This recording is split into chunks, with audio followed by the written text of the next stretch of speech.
C'était dans la matinée de ce jeudi 30 juillet 2020 que l'archevêque métropolitain de Kinshasa, son éminence Fridolin Cardinal Ambongo, a reçu en audience les ministres de la communication et porte-parole du gouvernement Jolino Makelele. Au centre de leur échange, la sensibilisation sur la lutte contre la propagation du coronavirus. Et dans le souci d'atteindre cet objectif, l'hôte du cardinal a souligné qu'il était indispensable d'échanger avec le pasteur de Kinshasa, vu son aura, pour véhiculer le message. Et il m'est apparu important, même indispensable, d'approcher celui qui représente l'Église catholique et qui a une aura qui dépasse même le niveau, le simple monde catholique, afin qu'il nous aide à travers un spot à dire à la population que le coronavirus est à Solo et Bomaka.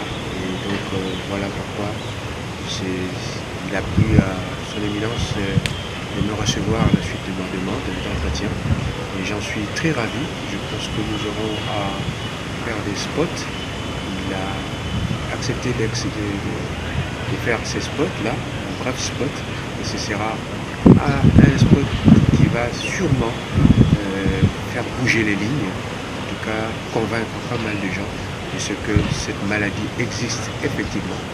Et surtout en cette période où on vient de décider la levée de l'état d'urgence, les gens pourraient être en situation de ne pas appliquer les gestes barrières. Et des messages comme celui que pourrait distiller le cardinal serait vraiment important. Voici le sens de ma présence aujourd'hui auprès du cardinal. Rappelons qu'après la levée de l'état d'urgence sanitaire, la population est appelée au respect des gestes barrières car la fin de l'état d'urgence n'est pas la fin de la pandémie.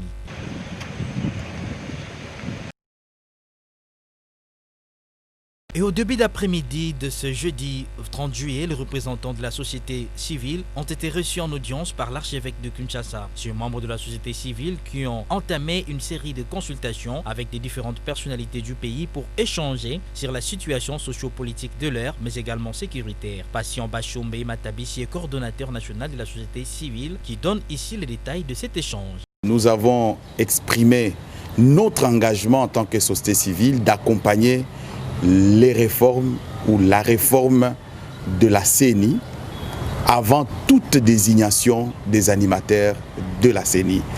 Et le cardinal a été d'accord avec l'approche de la société civile et ainsi que l'engagement dont nous avons fait montre, et il a été réceptif tout en demandant que nous puissions travailler et conjuguer nos efforts ensemble pour que nous puissions arriver à un consensus national de manière à ce que la loi ou la proposition de loi qui a déjà été déposée soit amendée de manière à ce que cette loi soit finalement validée au niveau de l'Assemblée nationale. Et ce n'est qu'après cette réforme qu'on pourra entamer la désignation des animateurs de la CENI. En ce qui concerne les questions de paix et de sécurité, nous avons ensemble